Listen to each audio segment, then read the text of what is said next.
Ça fait plaisir de reprendre mon micro 10 ans après. Voilà. Après les nombreuses sollicitations de David, j'ai craqué. Si j'ai bien compris, vous allez me dire si je suis faux, on est dans le thème comment être un influenceur selon le modèle relationnel de Jésus.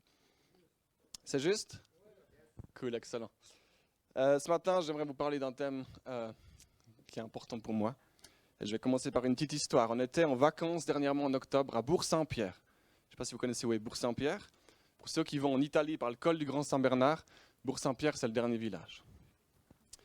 On a été invités 3 nuits par un ami, Philippe. En fait, c'est un ancien compétiteur, quelqu'un qui a monté sa boîte, qui faisait plein de programmes d'été, comme moi qui faisais. Puis il a dit « Ah, j'ai acheté une petite auberge familiale, ben venez.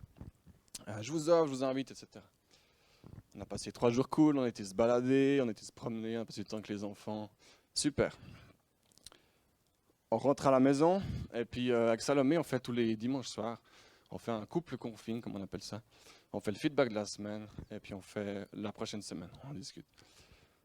Voilà, très intéressant. Et puis je sentais qu'il y avait un truc qu'elle allait me dire, puis vous savez, messieurs, quand votre femme elle a un truc à dire, souvent elle a raison. Et puis elle me dit, mais Jérémy, t'as pas été cool avec Philippe. Je me suis défendu, souvent la première action, c'est on se défend, on se dit, mais quoi, enfin, on a eu du bon temps, on a rigolé, on a bien bu de vin, on a fait une fondue, on a amené plein de bouffe, enfin voilà, c'était sympa. Il me dit, ouais, mais t'as critiqué son flyer, t'as critiqué la manière dont il gérait ses staffs, tu lui as dit, mais tu préfères ça autrement, alors soit un peu sous la forme de challenge et tout, etc. Enfin, plein de choses comme ça. Putain, quand je me suis rendu compte, je me suis dit, mais ouais, il s'est passé quoi? Ça vient d'où? Et puis j'ai réalisé qu'il y avait de la jalousie parce que ce gars, il a monté son truc. Moi, j'aimerais bien aussi. J'ai réalisé que je me sentais pas important. Du coup, je me disais, mais en fait, j'essaie d'amener des solutions à ces trucs, à ces problèmes pour pouvoir me sentir plus important. En disant, mais moi, je réussirais, je saurais, etc. Et j'ai senti que j'étais instable à ce moment-là de mon identité, dans qui j'étais. Et que ça avait eu un gros impact parce que durant ces 3 jours, je n'ai pas été un influenceur pour Jésus. J'étais centré sur moi, j'étais centré sur mes besoins et je n'étais pas à l'écoute. Alors on va avancer un coup. Ça marche? Non. Non. Bon point. J'aime beaucoup les citations. La moitié du mal qui est fait dans le monde est due à des personnes qui veulent se sentir importantes. Elles n'ont pas l'intention de faire du mal. Elles sont absorbées dans la lutte sans fin de penser du bien d'elles-mêmes. Je ne sais pas si vous pouvez vous identifier à ça. Moi, je peux. Alors, moi, on ne cherche jamais à faire le mal. Je pense qu'il n'y a personne ici qui cherche à faire le mal. Hein. Mais des fois, on blesse nos enfants, on blesse notre femme, on blesse nos amis, etc. John Maxwell, il dit, qui est un grand spécialiste du leadership, il dit « Les gens blessés sont facilement blessés par les autres et blessent même les autres. » On voit que là, il y a quelque chose d'hyper fort entre la relation qu'on a avec nous-mêmes et la relation qu'on a avec les autres. Et finalement, on se rend compte que pour être bien avec les autres, pour pouvoir être un influenceur, on a besoin d'être bien avec soi-même. Parce que quand on est en lutte constante à l'intérieur de nous-mêmes, on peut pas, on est juste centré sur nos besoins, on est centré sur qui on est.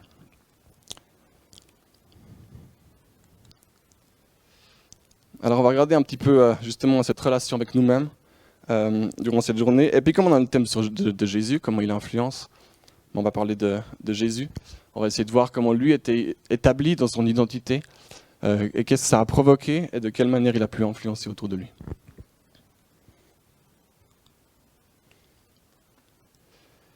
On va lire un texte. Dans Luc 3, 21-22, c'est le baptême de Jésus. Il faut vous imaginer, Jésus, il arrive au baptême, souvent moi j'avais l'image du Jésus tout-puissant dès le tout début. Il arrive avec une espèce d'énorme foule de disciples vers lui, tel une superstar, etc. En fait, non, Jésus il fait la file. Il fait la file comme tout le monde, il y a Jean qui est là, puis il en plonge un. Jean il en plonge un deuxième. Jésus s'identifie à nous. Il arrive là, et il suit la file. Là, c'est à son tour. Tout le peuple accourait vers Jean pour se faire baptiser. Jésus lui aussi fut baptisé. Or, pendant qu'il priait, le ciel s'ouvrit et l'Esprit Saint descendit sur lui en prenant l'apparence physique d'une colombe. Au même instant, une voix vint du ciel disant « Tu es mon fils bien-aimé, tu fais toute ma joie. » Ce qui est hyper intéressant, c'est avant le ministère de Jésus. C'est avant son influence. Tout le ministère qu'on connaît jusqu'à la mort sur la croix. C'est au tout début. C'est juste avant, juste après le temps dans le désert, je ne me rappelle plus. C'est ce passage-là. Et là, même Jésus, Dieu venant sur terre, mais en tant qu'humain, il a besoin de cette approbation du Père.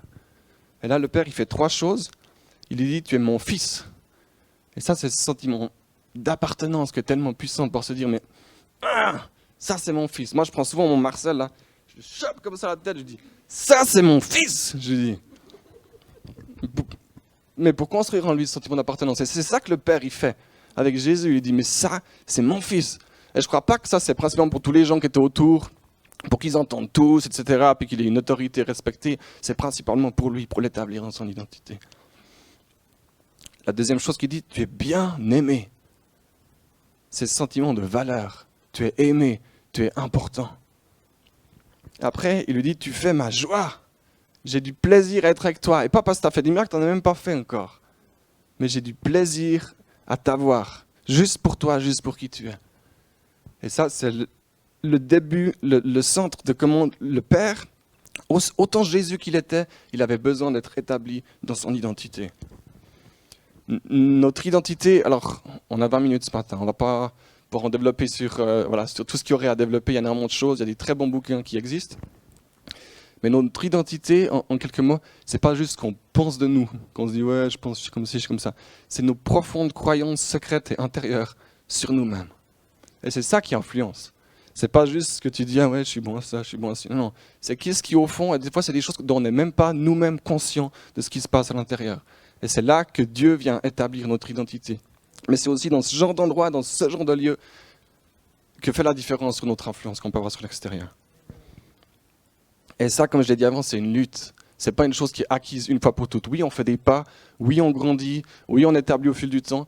Mais moi, autant, avec mon école biblique, avec tout mon parcours, avec une merveilleuse femme, avec une famille équilibrée que j'ai eue, etc., c'est une lutte constante de pouvoir se remettre, c'est dire oui, je suis un enfant de Dieu et je marche dans cette dynamique-là. Alors ça, c'est la première chose que je voulais dire. C'est voilà, cette identité de Dieu. On va passer voilà. L'image est parfaite à part la colombe. Je vais juste vous prendre ça aussi pour nous. C'est ce texte qui est important pour y relire aussi, sur lequel je ne vais pas trop m'arrêter, qui dit « En effet, nous n'avons pas reçu un esprit de servitude. L'esprit qui vous a été donné ne nous transforme pas en esclaves. Il ne vous ramène pas sous la férule de la crainte. Il vous a introduit de plein droit dans la famille de Dieu. Il a fait de vous les fils, filles, adoptifs de Dieu, ce qui nous permet de l'appeler Père, mon cher Père. » C'est cet esprit qui vient nous établir dans notre identité, qui vient nous transformer. Donc on voit que Jésus était établi dans son identité. La deuxième chose, c'est qu'il était confiant dans sa mission. Un texte juste après le baptême, le désert, etc., il y a ce texte où Jésus il est dans une petite synagogue à Nazareth. On nous dit, il ne faut pas imaginer le temple, un temple avec des milliers de gens. Nazareth, c'est quelques familles qui vivent, c'est un petit village qui n'est même pas mentionné dans l'Ancien Testament. Donc là, il y a peut-être 100, 120 personnes, grand maximum. Et puis on lui donne le rouleau et puis il lit. Je vais vous le prendre là parce que il est où ?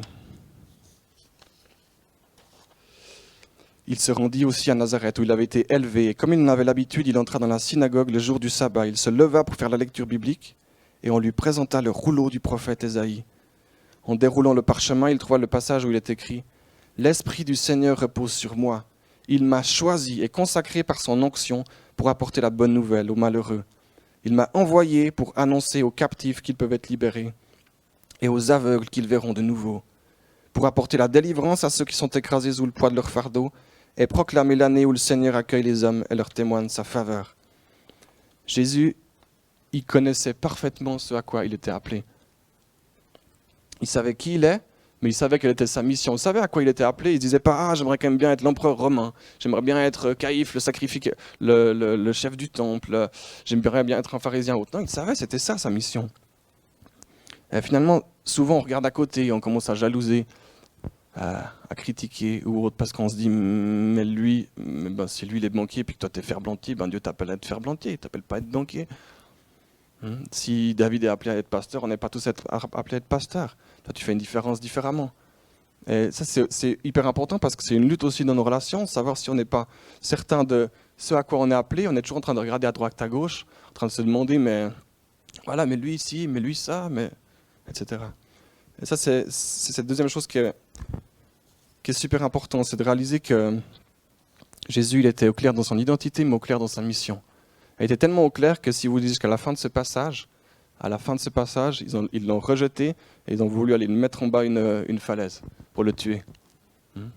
Et, il faut être fort quand vous savez qu'est-ce qui peut se passer, mais être sûr de dire, ça c'est mon identité, ça c'est ma mission.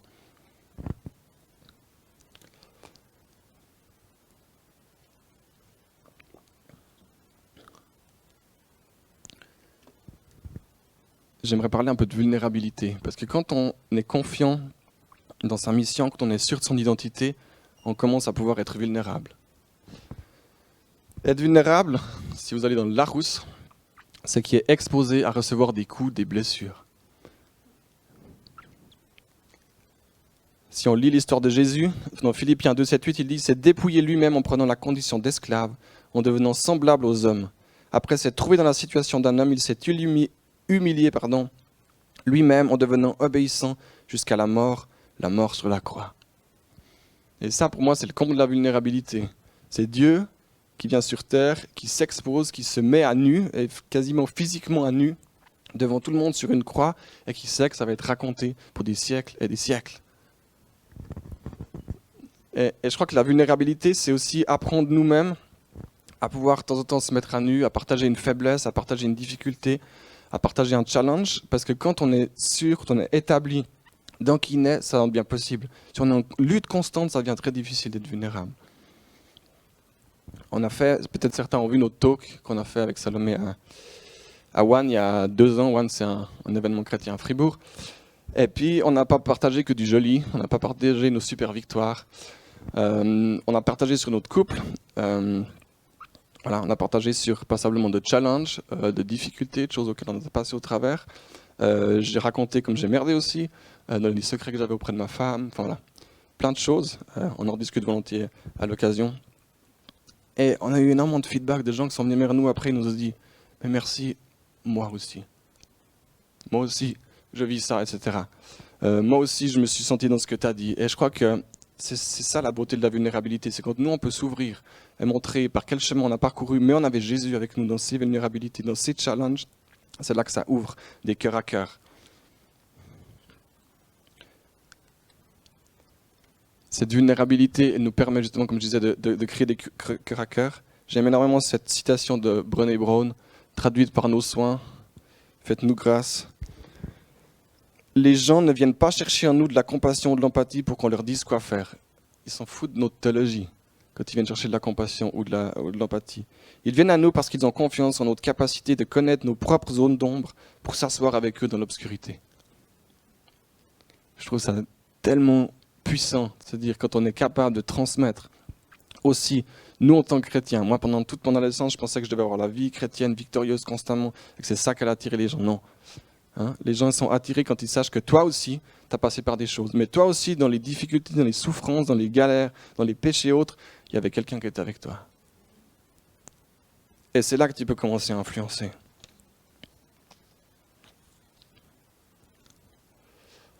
Rick Warren, il dit, vous pouvez impressionner les gens de loin, mais ne pouvez que les influencer en vous rapprochant d'eux. Vous pouvez impressionner les gens de loin, mais seulement les influencer quand vous vous rapprochez d'eux. Et la manière de pouvoir finalement les influencer, c'est aussi en étant ouvert, en étant vulnérable, en montrant qui on est, qu'est-ce qui se passe, etc. Alors j'ai mis ça en sorte de schéma. On est établi dans notre identité, on est confiant dans notre mission. Ça nous donne la possibilité d'être vulnérable, d'être ouvert, etc. Et puis ça nous ouvre à des cœurs à cœur. Et ces cœurs à cœur, ça nous permet d'influencer.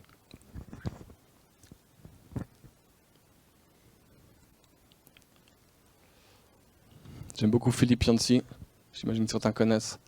Il dit, mais je me demande ce que cela signifierait si moi aussi, je parvenais à l'endroit où je verrais mon identité première dans ma vie comme celui que Jésus aime. Si c'était la première chose, la chose la plus importante. Et c'est un peu gonflé parce que dans l'évangile de Jean, que Jean a écrit, c'est lui-même qui se décrit comme le disciple que Jésus aime. Mais c'est pas gonflé. C'est juste qu'il a compris, il y a même un texte qui dit, il a passé avec sa tête couchée sur la poitrine de Jésus. Il sentait le cœur de Jésus battre. Il savait ça, puis après il peut dire devant le monde, mais c'est pas trop peu, c'est pas trop, mais je suis celui que Jésus aime. Et quand on commence à marcher, à avancer en ayant ce sentiment de notre propre valeur, de notre propre appartenance, on peut commencer à en donner aux autres. On peut commencer à valoriser, on peut commencer à aimer, on peut commencer à transmettre cette importance que les autres ils ont, à leur dire mais tu fais ma joie, c'était génial ce temps avec toi, etc. Voilà. J'aimerais vous challenger. Il y a une chose que je fais avec mes enfants souvent, pas tous les jours, mais souvent. Voilà, je les prends le matin avant qu'ils aient à l'école. Je vais vous faire l'exemple avec Marcel, comme je vous ai dit avant. Je le chope comme ça, je lui prends sa tête, puis je dis, tu sais que je t'aime, toi. Hein? T'es précieux. Hein? Tu sais que t'es précieux. Je dis, je l'aime celui-là. Et je me dis, mais si chaque matin, on commençait nos journées en se regardant dans le miroir, en se regardant dans les yeux, pour se dire, non seulement il y a cet amour de Dieu, il y a cet amour du Père, et puis moi aussi je m'aime, moi aussi je me sens important, je me sens valorisé parce que je suis établi par Dieu. Mais quelle est la différence que ça ferait dans nos journées? Quelle est la différence que ça ferait dans nos luttes, dans nos besoins peut-être de gagner, notre besoin de se comparer, etc. Sachant qu'on se dit, mais je suis établi, je suis aimé, je suis important. Je vais prier pour terminer. Jésus, ton amour, il est juste tellement large, il est tellement profond, il est tellement puissant. Dans la parole, c'est dit, mais il prie pour qu'on puisse en connaître la longueur, la profondeur, la largeur, Jésus. Je te prie, mon Dieu, que tu nous apprennes à vivre, à grandir, à marcher dans cette dynamique où on est des fils et des filles au quotidien. Et tellement souvent, je m'en éloigne et je réalise que je suis dans une espèce de lutte à essayer de me sentir important, de me valoriser au travers du regard des autres, au travers de ce que je fais. Ouais, Jésus, viens nous établir dans nos identités, viens guérir qu'est-ce qui a besoin d'être guéri encore.